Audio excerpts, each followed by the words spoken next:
Olá pessoal, então vamos à parte 2 do vídeo sobre fenologia e suas implicações e aplicações em silvicultura. Tradicional aviso. Bom, nós estávamos falando sobre a pesquisa do Rolf Borchardt. Então, a gente tem três situações possíveis, básicas, do que pode acontecer com a fenologia de plantas, ou de comunidades de plantas, ou de populações de plantas. Uma planta, um indivíduo, uma árvore, um arbusto, vários indivíduos, árvores e arbustos de uma espécie constituem uma população, e estendendo esse conceito para várias espécies seria uma comunidade.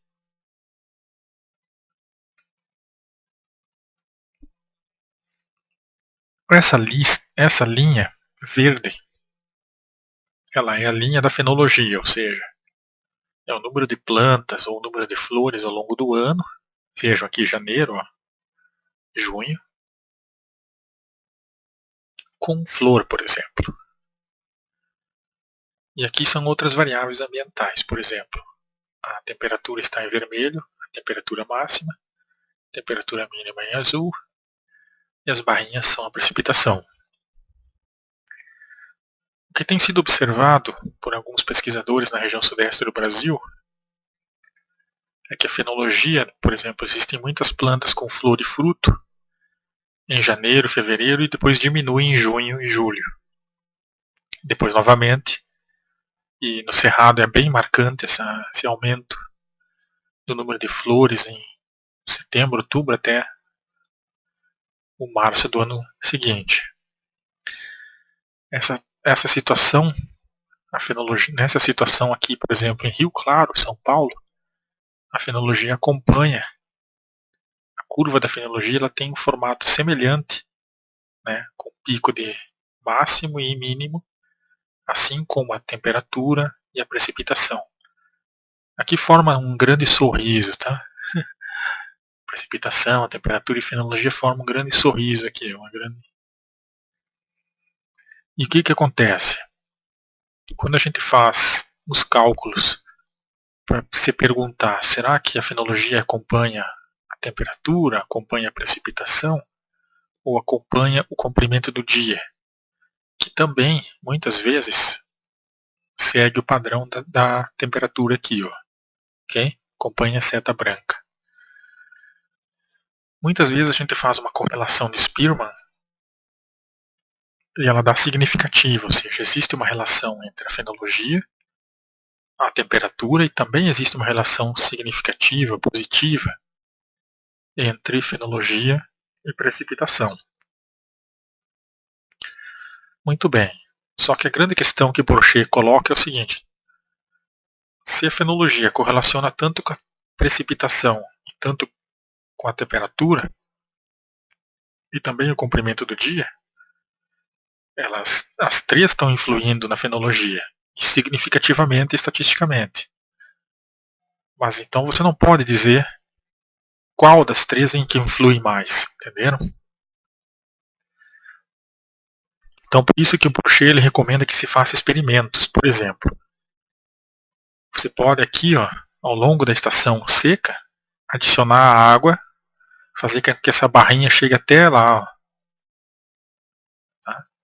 Então aqui você colocaria 300 litros de água num pé de ipê durante a estação seca e observaria o que aconteceria no ano seguinte ou no mesmo ano, se ele vai florescer junto com a adição de água ou no próximo ano, na época de menor precipitação. Se a árvore, alterando o padrão de precipitação e todos os outros parâmetros não alterados, ela florescer agora na estação seca, é porque a precipitação é mais importante do que as outras variáveis. Concordam com isso? Muito bem.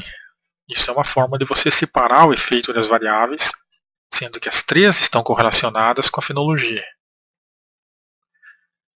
Só que existem outras situações em que você não precisa fazer isso e descobre qual é a influência das variáveis sem ter que fazer manipulação.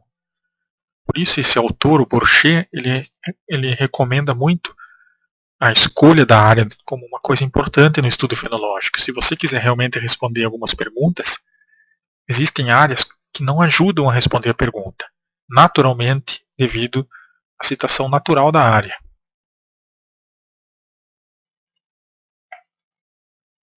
Enquanto que Manaus, por exemplo, é um lugar onde se podem descobrir várias coisas. Por quê? Porque em Manaus a temperatura ela é bastante constante ao longo do ano, né? Enquanto que a precipitação não. A precipitação ela tem uma época de grandes precipitações em março e tem uma época mais seca em agosto, em Manaus, tá? Então, aqui a situação hipotética, tá? Se em Manaus a fenologia acompanha a precipitação, o verde acompanha o azul, as barrinhas, e não acompanha o vermelho, né? É um indício de que você consegue separar a influência da precipitação na fenologia, naturalmente. Agora observe o que acontece no Rio Grande do Sul, Santa Maria, Rio Grande do Sul. A fenologia ela está fazendo esse pico aqui em janeiro, depois ela diminui em junho e julho. Só que notem a diferença. A temperatura ela acompanha a fenologia, assim como o comprimento do dia. Mas a precipitação ela não é sazonal, ela é uma precipitação bem distribuída ao longo do ano.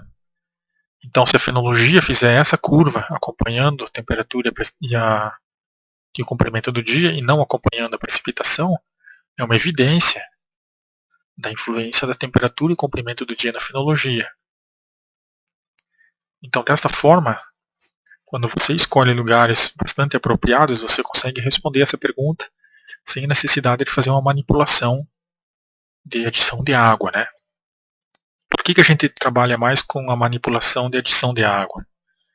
Porque a gente não consegue mudar o comprimento do dia, em princípio, e nem a temperatura. É muito difícil. Você precisaria de uma grande estufa sobre a floresta, com sombrite para alterar o comprimento do dia e com é, aumento de temperatura ou diminuição da temperatura, você precisaria cobrir uma grande área de floresta com um prédio muito grande, né?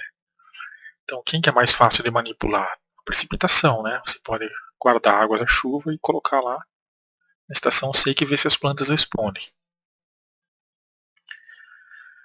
Você também pode fazer com algumas plantas pequenas o contrário. Por exemplo, tirar a precipitação aqui colocando um toldo sobre as plantas, ou criar uma estação seca aqui, ó, nesse gráfico C, e verificar se a fenologia mudaria ou não com essa diferença. Então essas linhas de raciocínio são encorajadas pelo pesquisador chamado Rolf Borchardt. E eu, quando eu morei em Rio Claro, eu morava muito perto do Grêmio, que é o Grêmio da Bela Vista, e lá eu morava aqui, ó, onde está o pontinho vermelho. E aqui existiam vários pés de ipê. E aqui também. Tinha cerca de 30 ipês aqui, na calçada. Eu pensei, bom, eu moro em frente aqui, vou fazer um experimento. Eu vou colocar água na estação seca e verificar se esses ipês irão, durante vários anos eu fiz isso, verificar se os ipês irão florescer, sendo que o comprimento do dia, a temperatura continuou o mesmo, e eu mudei o regime de precipitação. É claro que retirar a água da torneira é diferente de precipitação, mas seria o mais próximo possível, né, de uma precipitação, a água retirada da torneira. Aqui está os bancos de dados e aqui algumas figuras desse experimento.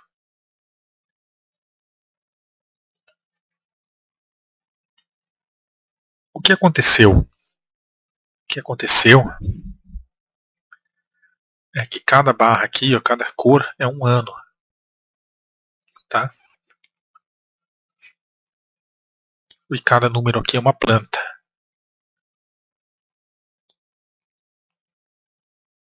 Certo?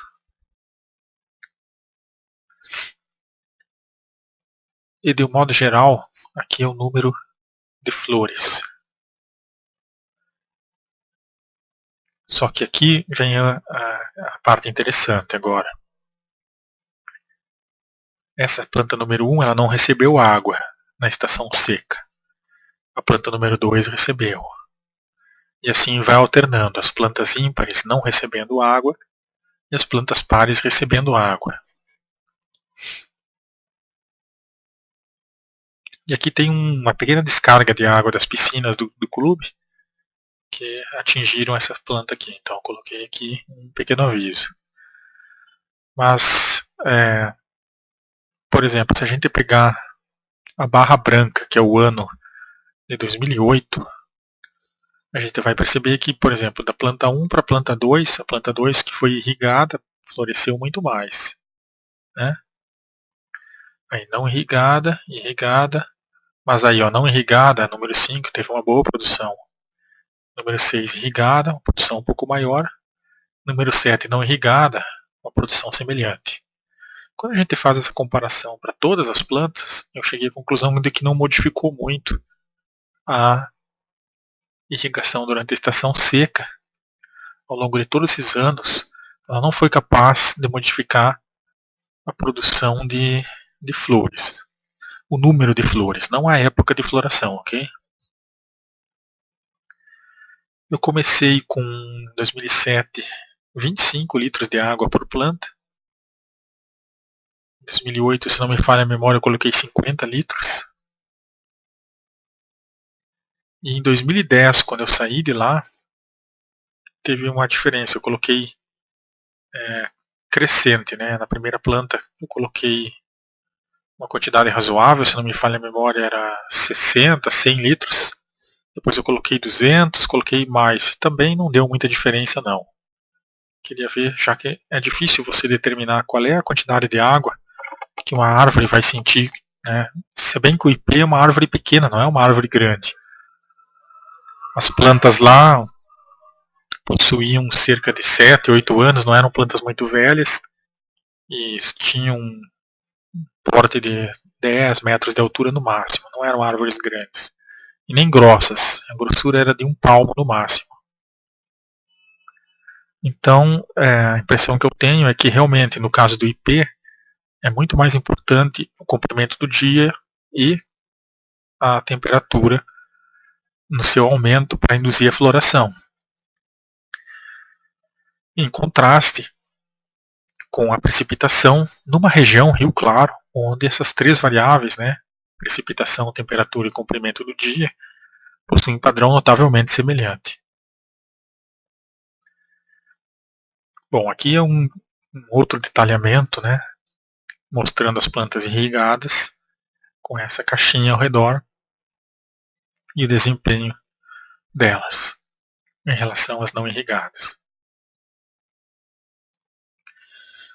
Aqui tem uma imagem de como era o trabalho, né? As plantas, várias plantas aí.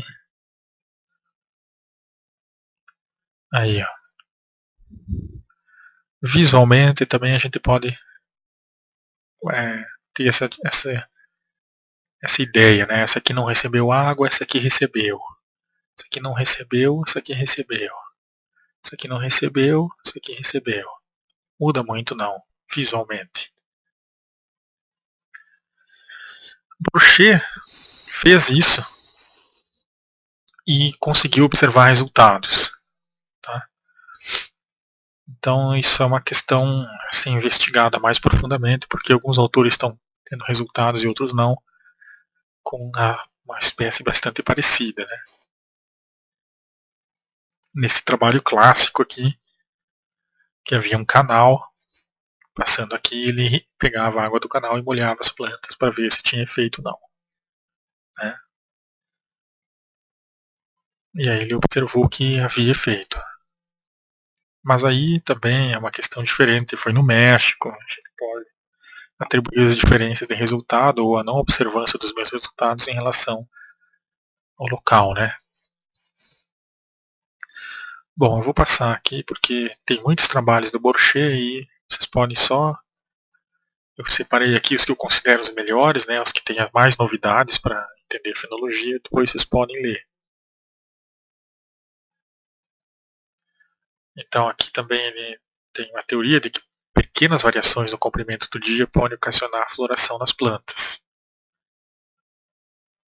Embora ele tenha utilizado aqui coleções de herbário, eu acho um pouco complicado, às vezes tem muitas plantas coletadas em clareira na borda e fica difícil chegar à conclusão de que é o padrão mesmo delas que ele está avaliando em relação ao que ocorre dentro da mata, né?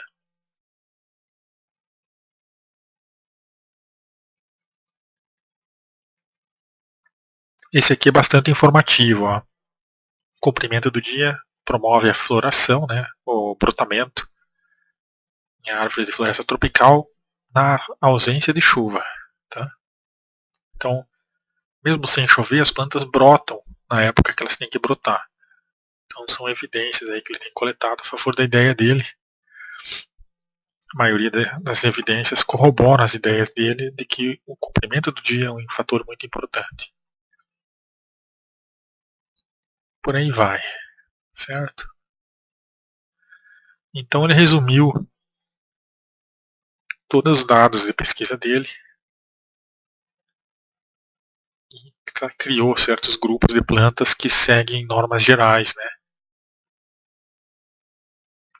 Aqui foi na Costa Rica, no México. E aí tem os tipos de floração. Por exemplo, floração em ramos com folhas no verão. Aí ocorre durante as chuvas de junho a julho.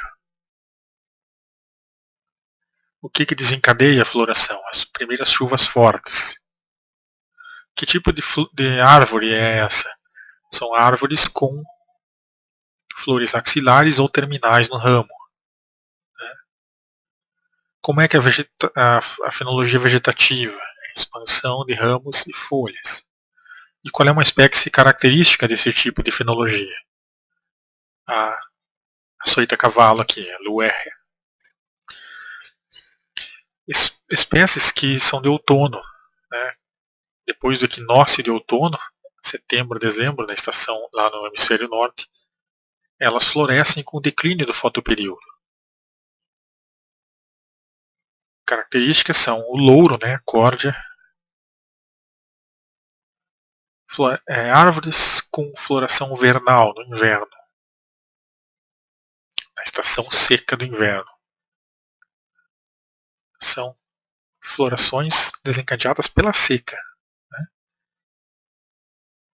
E as flores, elas advêm, brotam, né, as flores, de ramos que estão dormentes, né, por causa do inverno ou nos novos ramos. E aí temos aqui as plantas, né? Bom, e por aí vai, não vou comentar todos porque se tornaria maçante. Ok, então isso é o que acontece com alguma espécie qualquer. Agora, existem padrões bastante gerais das comunidades.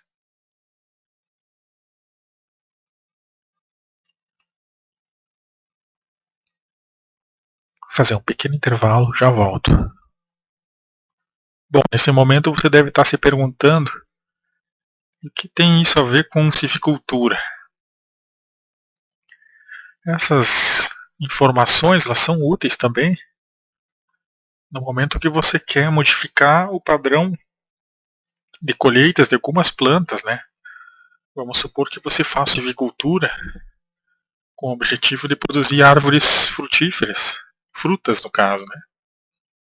Então você poderia, sabendo o que acontece com a fenologia dessas plantas na adição de água, modificar padrões e quantidades de frutos produzidos. As poucas pesquisas que eu conheço sobre esse tópico são conduzidas com oliveiras, né, na Espanha. Bom, uma outra coisa é o padrão fenológico das comunidades de árvores. E essa é uma importância grande na hora de você planejar a coleta de sementes. Aí sim, nós vamos passar com detalhes aqui no que você poderia esperar em termos de frutificação, dispersão de sementes e flores também, floração. No momento que você vai polinizar plantas, você tem que saber qual é a época certa para encontrar as plantas com flores. Nós vamos passar vendo o que acontece com referências variadas aí de vários trabalhos em termos de floração e frutificação de árvores em florestas que ocorrem no Brasil. Nós vamos começar com a região sul e sudeste e depois vamos passar por todos os biomas. Bom, essas figuras a seguir, elas foram retiradas de dados não publicados de vários autores.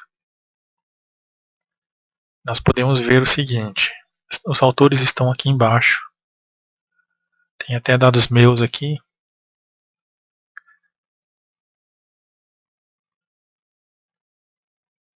E de Morelato.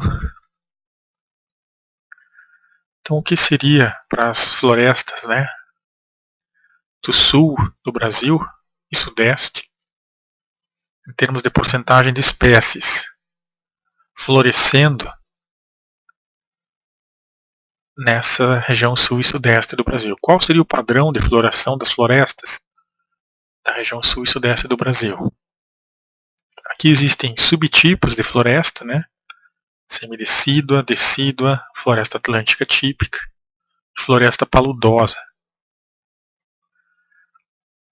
E aqui nós vemos um decréscimo no número na porcentagem de espécies florescendo de janeiro até julho. Julho é um momento onde a maioria das florestas, e são muitas espécies aqui, diminuem a sua floração. Depois, a floração começa a acontecer com o advento da primavera, os dias mais longos e mais quentes. E não necessariamente mais chuvosos. Então, se alguém me perguntasse qual é uma época boa para eu saber identificar árvores, para eu coletar flores, conhecer as flores das árvores, vá em outubro. Na maioria das florestas você vai encontrar um número bom de flores. Só na floresta atlântica que você deveria ir em dezembro, por exemplo. Agora vem a parte legal, para a silvicultura. Qual época do ano eu devo ir para conseguir o maior número de espécies com sementes? Eu diria, vá em agosto, ou vá em julho, com exceção da floresta paludosa, que é uma floresta um pouco diferente, vá em junho. Tá? E essas florestas, em sua maioria, também acompanham o comprimento do dia, a sua frutificação.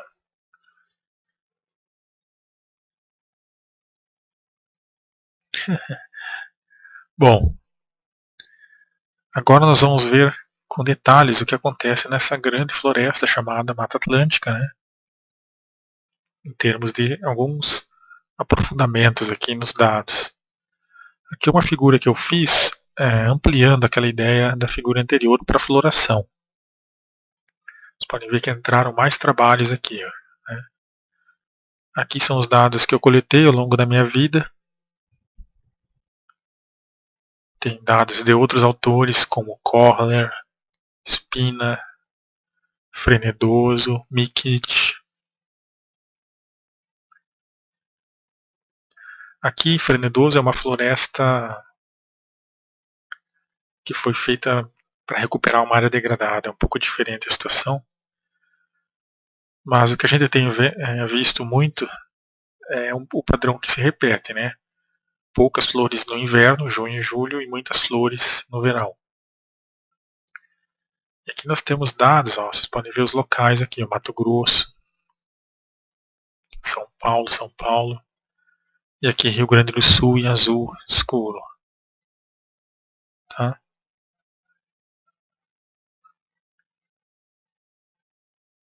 Então em azul escuro é um lugar, como eu falei, Santa Maria. Possui precipitação não sazonal e comprimento do dia bastante sazonal. Dias frios no inverno e dias muito quentes e longos no verão.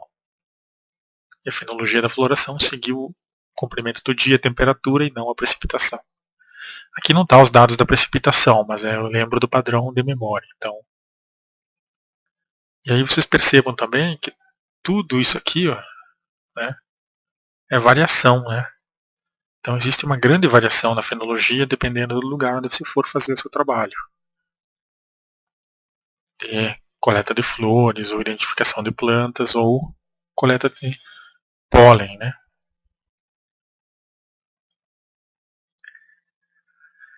Aqui um padrão típico, né, de Ferreira 2002, Campinas, Piracicaba, de floração. Aqui dados coletados próximos à capital paulista, né? Flores em azul claro, botões florais em verde.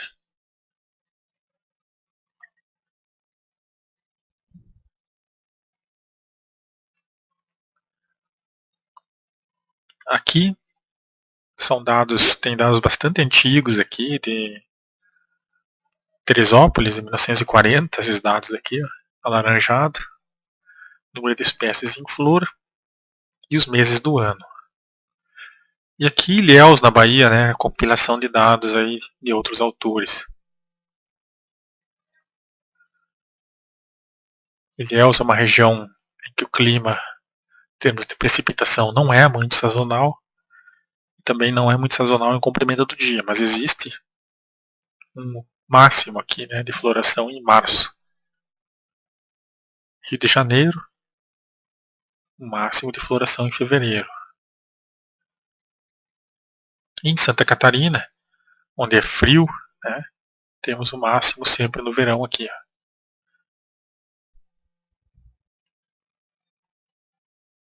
Aqui temos dados nessas outras figuras de Campinas, trabalho de Mates de 1980,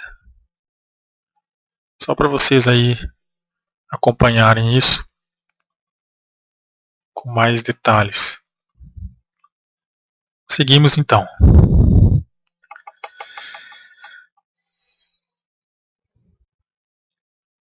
Bauru, o que será que acontece em Bauru? Aí, ó, em azul é a floração, em cinza escuro é as barras mostrando quanto chove. E vocês podem perceber que existem aqui os anos, né? Ó. Já, aqui tem um ano completo, ó, 2010. Parece que há dois picos, né? Um em abril e outro em setembro, outubro.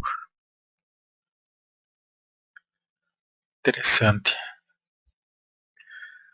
Aqui no Rio Grande do Sul, percebam como o comprimento do dia, né? Fotoperíodo aqui em preto, ó, ele é um padrão bastante confiável, é uma variável astronômica, não é uma variável climática. Tem a ver com a astronomia, né? A rotação do planeta e as posições astronômicas do planeta, e não com o clima aqui na Terra. E a temperatura, que é considerada uma variável climática.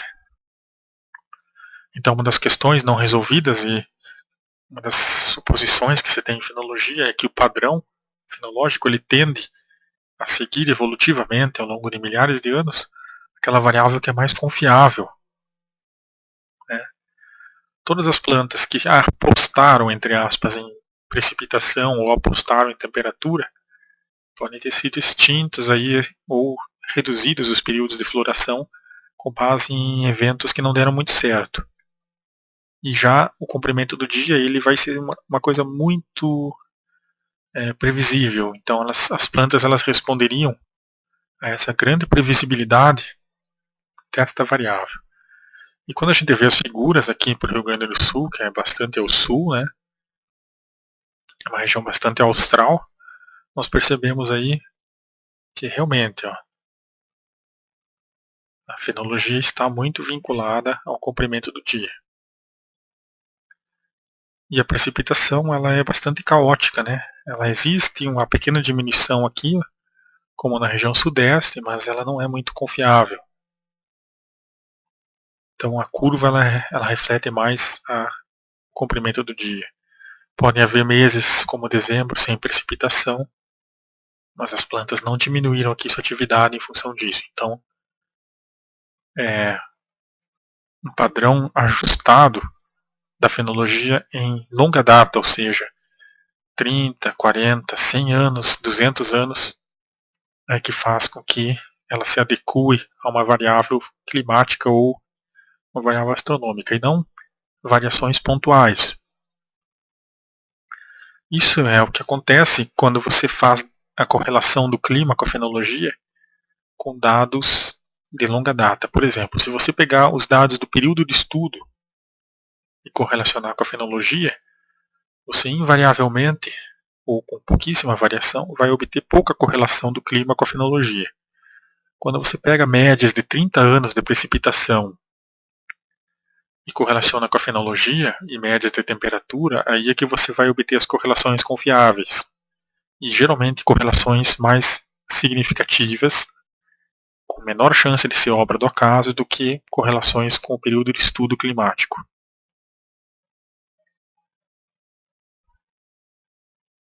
Então isso é uma evidência, e vocês podem pegar vários trabalhos e olhar os valores das correlações de Spearman. É uma evidência de que o padrão da fenologia ele segue um ajuste de longo prazo e não respostas a tempo. Existe uma diferença entre o que é tempo e o que é clima. Clima é um padrão que não se altera em 30, 50 anos. Tempo é o que acontece no nosso dia a dia. Por isso que a previsão do tempo, e na TV as pessoas confundem muito isso, né? Clima e tempo. Rio Grande do Sul, continuando aí, um outro trabalho de Felipe, provavelmente, se não me falha a memória, mostrando a precipitação, as barras e a fenologia. Em azul aqui a floração. Ó. E aqui a temperatura. Então vocês percebam que com o aumento da temperatura, um aumento da floração.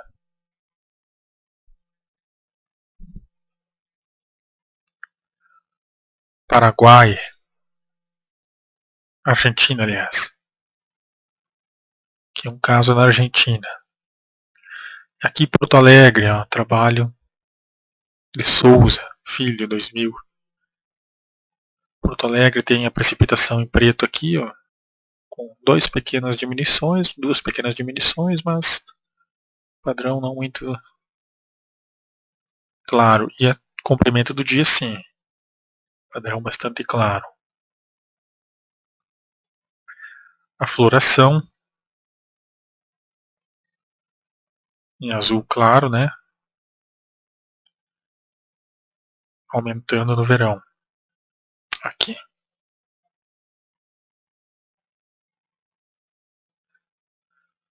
E Minas Gerais?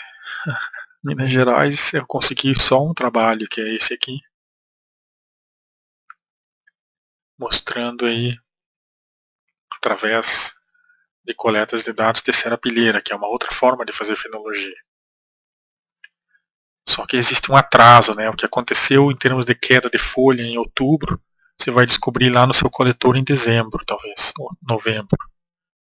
Tá? Então, sempre existe um certo atraso. E aí você tem que ver também que os dados de serrapilheira, eles são dados, a maior parte que vai cair ali é folhas, às vezes caem flores e frutos de uma única árvore e eles alteram muito o padrão. Mas aqui temos um aumento na primavera de produção de serapilheira, enquanto que no auge do inverno aqui ó, é menor.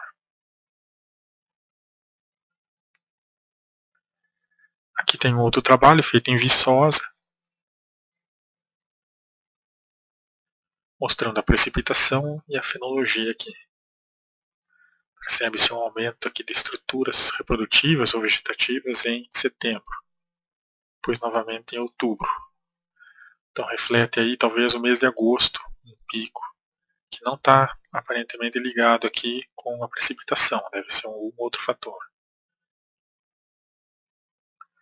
E a Amazônia? Então, Manaus, como eu havia falado, tem essas características, né? De ser um lugar onde tem a variação de precipitação mais forte do que a variação de comprimento do dia ou temperatura. Num lugar bastante exótico, né, o Pico da Neblina em Roraima, existe um trabalho feito em 97, mostrando aí, e aqui eu só sublinhei com as cores o gráfico do trabalho original, mostrando a precipitação, as barras pretas e a floração, com azul aqui. A precipitação não tem um padrão claro, se a gente for olhar aqui. E aqui existe um pico de floração, que não pode ser relacionado, em princípio, com a precipitação aqui.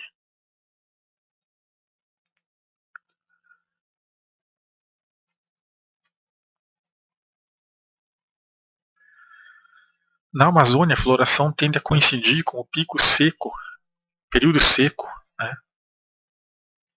e a absorção de água do solo, como a gente pode ver nesse trabalho de Schongard. Ele mediu a lâmina, né, de água no solo durante os meses aqui, e aqui embaixo eu coloquei os dados fenológicos. Então, o pico de floração em azul coincide com a maior quantidade de água disponível no solo na Amazônia, tendo em vista que a temperatura faz isso aqui nos quadradinhos. Ela é um padrão bem menos variável do que a precipitação aqui. Tá? Então aquela grande quantidade de chuva que cai em fevereiro e abril, ela vai se depositando no solo nos meses seguintes. É a cheia da Amazônia. E aí a fenologia está vinculada ao conteúdo de água que tem no solo.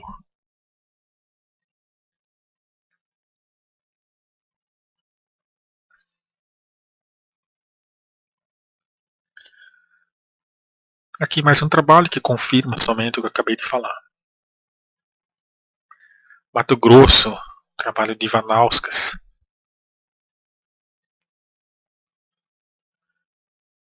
Temos aqui as espécies, né, em fase reprodutiva nesse gráfico e a precipitação em vários anos aqui. Né?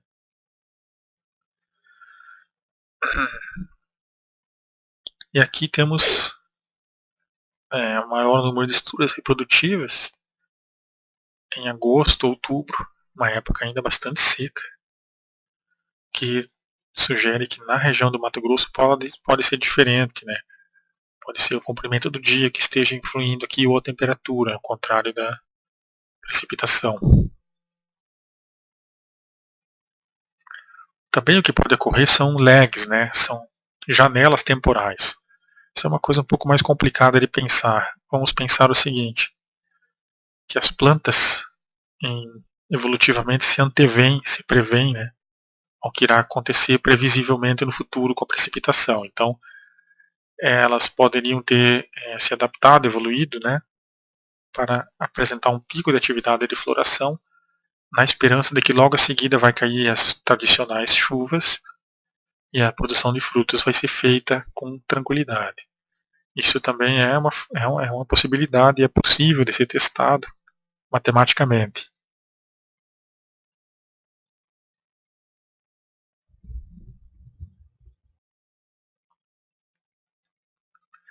Bom, aqui tem mais trabalhos, eu vou passar um pouco rápido para mostrar que existem variações. Quais são as fontes de variações que podem acontecer? Continentalidade, por exemplo. Quanto mais para o interior do continente, mais seco tende a ficar. Pensem no litoral da Bahia.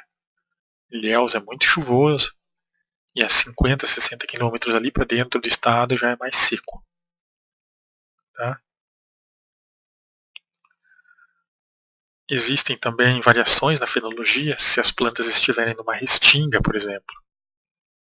Se as plantas são do dossel ou as plantas são do subbosque. Se o ambiente é inundado ou se o ambiente é não inundado. existem variações se as plantas estão na borda da floresta. É um ambiente onde se supõe, e já tem sido observado também em clareiras, maior produção de estruturas. E plantas que florescem e frutificam por mais tempo do que no interior da mata. Da mesma forma, uma planta que está num vale, ela pode pegar pouca luz e ter uma floração sazonal. Uma planta que está ao topo do morro, pegar muita luz e ter uma floração mais estendida. Então, todas essas coisas, elas influem na fenologia.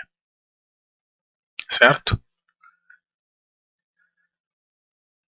Em costa também, às vezes você pega uma floresta que está exposta muito ao lado sul, né?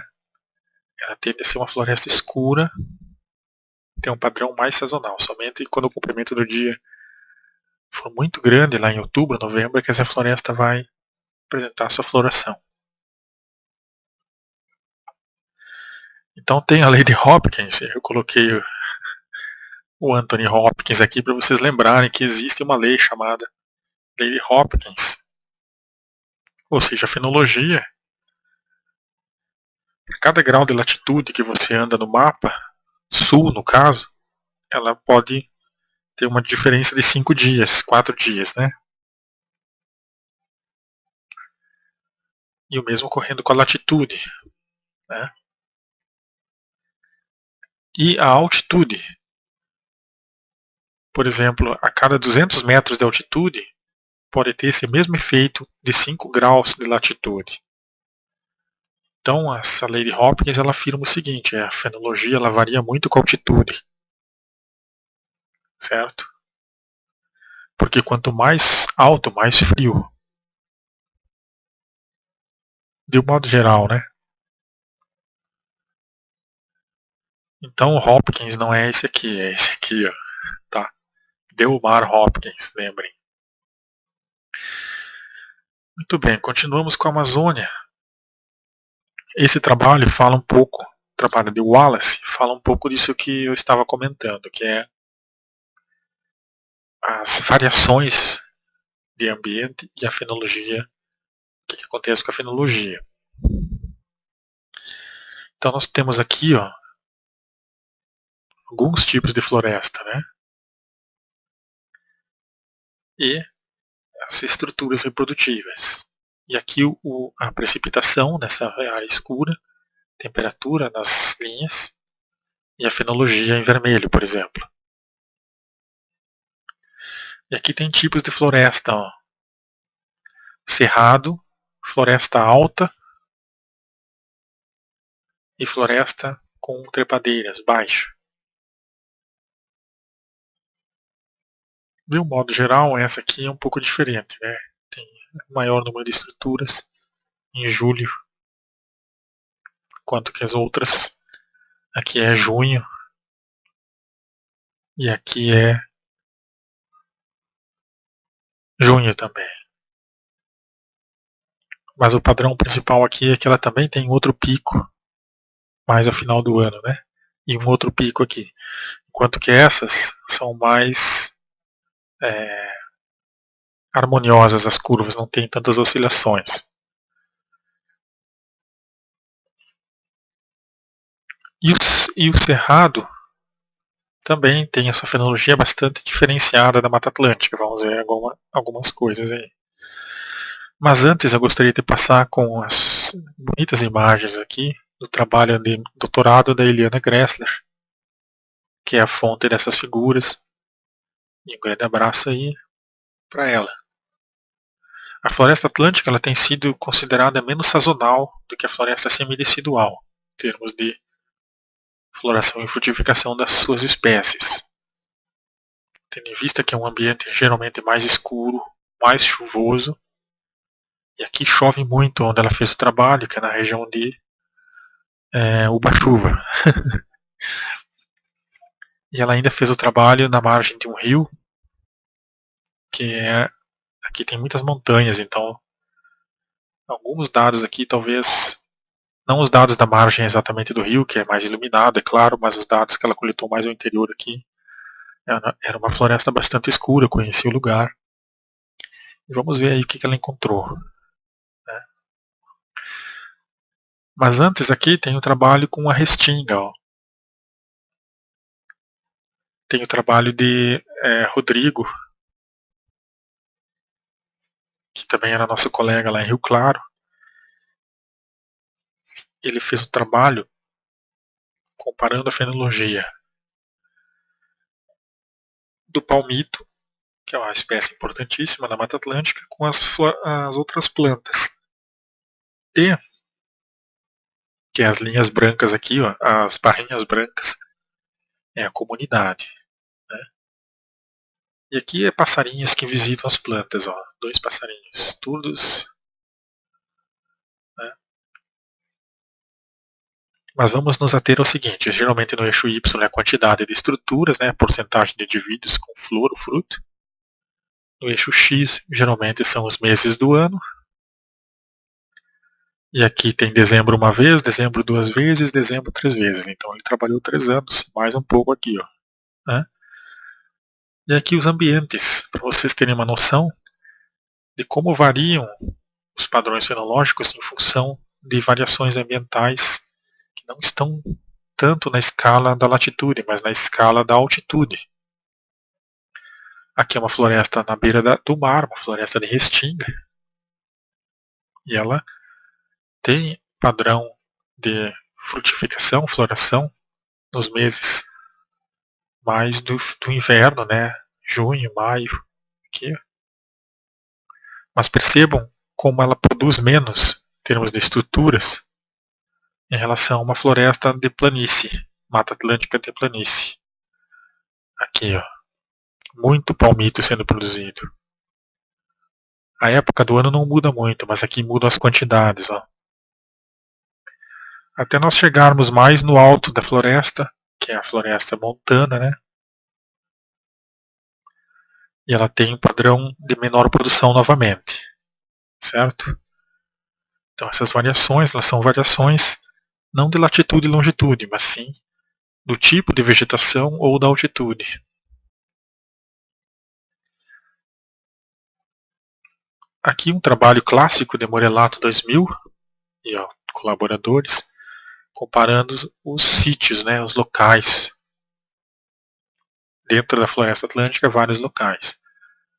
Aí lembrem das legendas que eu já expliquei para vocês e tentem fazer desta vez uma interpretação dos fatores aí. O que tem se observado tradicionalmente é uma frutificação menos sazonal do que a floração na Floresta Atlântica. Tá? A frutificação ela é pouco sazonal, enquanto que a floração ela é mais sazonal, em resumo. E aí tem outros trabalhos só para ilustrar o que acontece.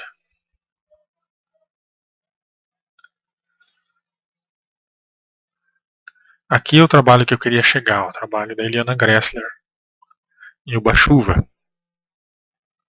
Então lá está a localização do estudo, né, as montanhas, ó, e aqui a margem do rio da fazenda, onde ela fez as amostras. Né. Esse é o diagrama climático, que é uma forma de resumir, eu já deveria ter falado um pouco antes disso, né. É uma forma de resumir o padrão climático da região, ou seja, o que acontece em muitos anos de precipitação e fazendo médias. Né. Também de comprimento do dia e de precipitação aqui, ó, nessa parte de baixo.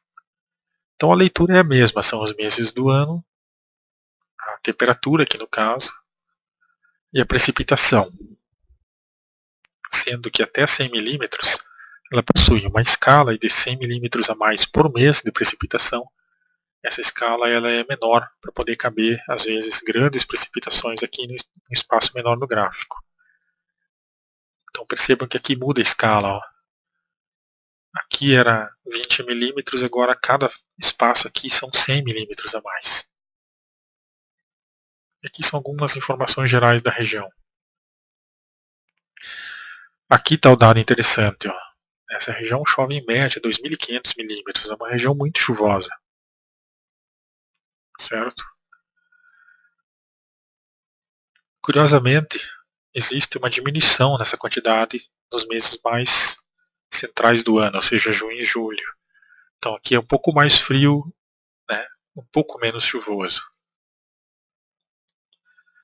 Só que esses poucos eles vão se combinando, a impressão que se tem, para favorecer um padrão fenológico um pouco mais claro, em termos de botões aqui, por exemplo. Então aqui está o que choveu ao longo do ano, né? Nos anos que ela trabalhou, e aqui uma média histórica. E aqui nós temos a formação de botões, né? Então vocês percebam que existe uma formação maior de botões coincidente com a maior precipitação, mas também a maior temperatura e também o maior comprimento do dia aqui em cima, ó, onde está a setinha ali, sendo um pouco difícil distinguir qual dos três realmente influi. Uma coisa é certa, os três em conjunto determinam um padrão fenológico de maior atividade de botões no verão, mais quente, talvez mais chuvoso, e com maior insolação do que no inverno aqui, ó, mais frio, menos chuvoso e mais escuro. Esse padrão é consistente ao longo dos anos, tem 3 anos de dados.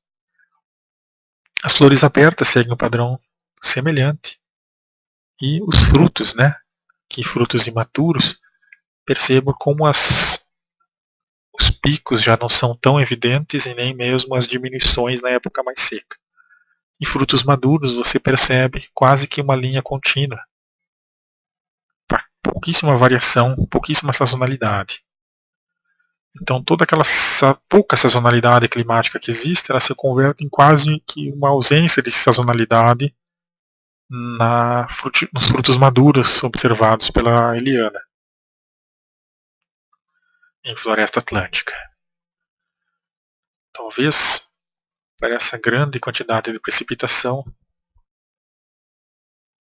né, a média histórica ela mostra um padrão menos sazonal do que aqui, ó, né?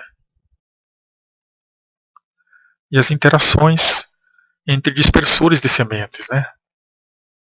Talvez a melhor época para produzir frutos maduros não tenha tanto a ver com a precipitação aqui ou o comprimento do dia, e sim com uma oferta constante ao longo do ano de frutos para manter essas populações de animais aqui na floresta, na região de estudo, sempre dispersando os frutos. Né?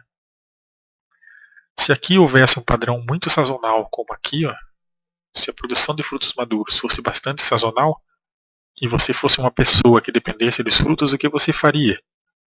Você sairia daqui na época que tem poucos frutos e procuraria outro lugar, não é mesmo? Então supõe-se, segundo alguns autores, que esse padrão mais contínuo de frutos tem a ver com várias coisas, entre elas uma oferta de frutos ao longo do ano para a fauna. Alguns outros pesquisadores, como Armesto, os chilenos, eles acham que existe também uma influência do tempo que se demora para construir os frutos. Né? Como a maioria dos frutos de floresta tropical e subtropical são frutos carnosos, zocóricos, com grande quantidade de gordura, feitos para os animais consumirem, né? Eles são frutos mais caros. Então o que acontece na Mata Atlântica, em algumas comunidades de plantas, é que existem muitos frutos difíceis de serem construídos. Demora tempo para se fazer um fruto zocórico. Já um fruto que vai ser disperso pelo vento, um fruto anemocórico, ele é baratinho, exige pouco custo. E aí, geralmente, a produção do fruto é rápida e a dispersão também. Isso explica também porque o tipo de planta que ocorre na floresta, de uma certa forma, ele é um reflexo e também determina o tipo de fenologia que você vai ter na floresta. A floresta semi-decidual, ela possui uma porcentagem maior de frutos anemocóricos do que a floresta atlântica típica. E devido a isso existem picos, inclusive de frutos anemocóricos, dispersando suas sementes nessa época aqui, ó, no inverno. quando os ventos são maiores, né, mais fortes, e também o período é mais seco, para favorecer que as sementes aladas voem, né? Enquanto que aqui é uma floresta extremamente dependente da precipitação, chove muito, chove quase todo momento, embora chova menos em algumas partes do ano, os frutos são ricos em água, ricos em óleos, e eles demoram um pouco mais para serem construídos também, certo? Então isso explica também por que aqui é tão pouco sazonal. Muito bem, chegamos aí ao trabalho de Davis, que já mostra uma realidade um pouco diferente, embora também seja na Mata Atlântica no Rio, que demonstra que, dependendo do local geográfico, as coisas podem mudar muito. Embora eu confie muito mais no trabalho da Eliana Gressler devido ao número de plantas que ela utilizou para obter esses padrões, em comparação com Davis. Quando você pega poucas plantas, existe uma tendência natural estatística de aparecerem padrões bastante sazonais, em comparação quando você pega um número muito grande de plantas. Então isso também ocorre. Aqui o trabalho do Stagmeier e colaboradores, mostrando a precipitação em floresta atlântica e Myrtaceae, só um grupo de plantas, né? E a fenologia. Aí tem mais coisas aí, vou passar porque tem muita informação. Trabalho de Márcia Marques, interessante, na região sul, né, Paraná, citando o exemplo de uma floresta situada mais ao sul ainda da floresta atlântica, mas já mais ao sul do Brasil. E aqui o clima, né, a temperatura, o comprimento do dia e a floração em pontilhado aqui, ó. Então o aumento aqui, ó, da floração coincidente com o aumento do comprimento do dia e, claro, da temperatura. Já a frutificação, que é essa linha aqui, ó, e percebo aqui os anos, já é menos sazonal, né, do que a floração. E já não há uma relação muito clara com o comprimento do dia aqui, consigo perceber. Embora a média de precipitação de 25 anos pareça essa parte preta aqui, ó, mais escura, parece haver uma coincidência boa.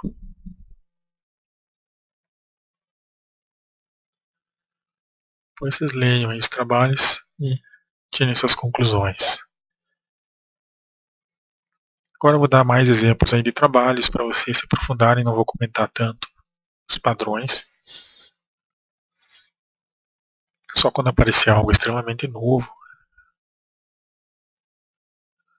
Várias coisas aí que vocês podem ler. Aqui as diferenças entre dossel e subbosque, né? Perceptíveis. O subbosque tem um padrão invertido do que o dossel em relação à sua fenologia. E florestas secas e inundadas também, algumas diferenças. São aquelas diferenças que eu chamei de variações.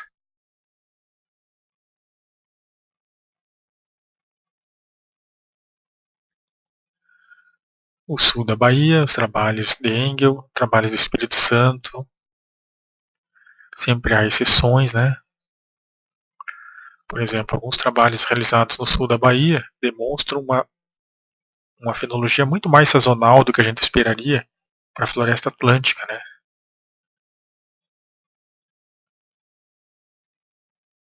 Deixa eu ver uma coisa. Aqui está a precipitação, comprimento do dia, ou, aliás, a temperatura. Aqui não dá para afirmar muito porque a temperatura varia junto com a precipitação, então a gente nunca vai saber se o padrão aqui da fenologia está mais associado a um ao outro. Se eu tirar essa... O que está atrapalhando aqui? Ora bolas. O trabalho do Heitor Liucci, defendeu essa dissertação em 2012, é um trabalho feito em Serra Bonita, que já é mais interior do continente. Então, embora aqui seja Mata Atlântica, aqui já eu acho que é bem mais seco do que em Ilhéus, por exemplo, do que em Porto Seguro. Essa é a minha impressão. E aí ele observa um padrão de porcentagem de espécies aqui de atividade reprodutiva mais concentrado em outubro e novembro, coincidente com o aumento das duas, né, do comprimento do dia e da precipitação, e também da temperatura. Fica difícil separar os efeitos. Embora aqui a grande quantidade de precipitação que geralmente ocorre naquela área é março e abril. Então, se a precipitação realmente fosse influenciada, a gente deveria influenciasse tanto a fenologia, naquela região a gente deveria esperar aqui um pico fenológico. Ó.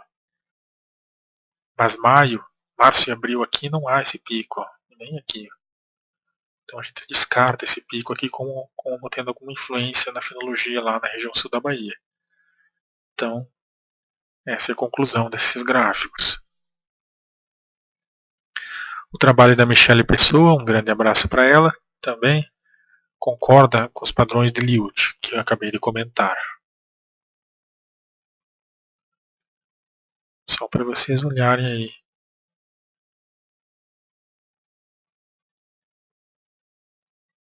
Bom, aqui eu retirei essa informação do banco de dados que está disponível na internet online para todo mundo consultar, do Ari Teixeira de Oliveira Filho, mostrando as variações climáticas gigantescas que existem no Brasil na região sudeste. Então existe um padrão bem claro em algumas comunidades, né, alguns locais, enquanto que existem essas variações aqui. Ó. Existem locais na região sudeste do Brasil que em junho e julho chove mais do que em outros locais, muito mais. Então ainda a gente precisa preencher muitas lacunas no conhecimento da fenologia nessas regiões, pode esclarecer muito se é o comprimento do dia, ou se é a temperatura, ou se é a precipitação, fazendo trabalhos nessas áreas aqui, ó, que tem precipitação na estação seca, né, que seria tradicionalmente considerada estação seca na região sudeste. Agora a frutificação. Só fazer uma coisa aqui. Tirar essa aqui um pouquinho. Tirar essa aqui também. Aqui, ó.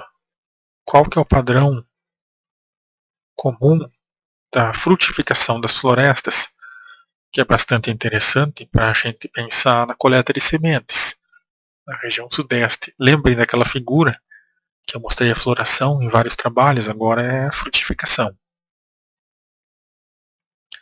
Muito mais variado. A gente vai ter que se ligar aí, né, na gíria popular, se ligar de que cada região parece ter um padrão bem distinto. Por exemplo, o trabalho de Mikic, em azul aqui, ó, Mikic, Andrés e o meu próprio trabalho em azul bem escuro, mostram diferenças de pico em floração, em frutificação. Então a dica que eu dou é, se você precisar de sementes para floresta, para silvicultura, procure esses trabalhos e o trabalho mais próximo da região onde você vai trabalhar, para ver se existe um padrão que você possa confiar, né? Uma floresta tipicamente decidual, né? No karst de Minas Gerais, lugar bem seco, com muito calcário. Você vai obter a maioria dos frutos em julho e agosto. Enquanto que lá na região da Parados da Serra, no Rio Grande do Sul, você vai obter mais frutos em dezembro. Já numa mata paludosa, espina, você vai obter mais frutos em junho. Certo? Pensem sobre isso no momento de coletar sementes. Por que os padrões de frutificação são mais variados do que os padrões de floração? Essa é uma boa pergunta, né? Deixa eu só ver aqui como é que nós estamos de tempo. Acho que eu vou encerrar agora. E aí a gente responde essa pergunta mais adiante, ou eu vou deixar ela na cabeça de vocês, atormentando vocês. algumas dicas dos porquês eu acabei de dar, certo? Depois a gente vai ver na próxima apresentação a fenologia do cerrado. Essa sim é como o batimento cardíaco de uma pessoa normal. Ela é altamente previsível e bem sazonal, ao contrário do que a gente viu até agora. Certo, Psite? Grande abraço para vocês e pensem aí nos padrões e leiam os estudos.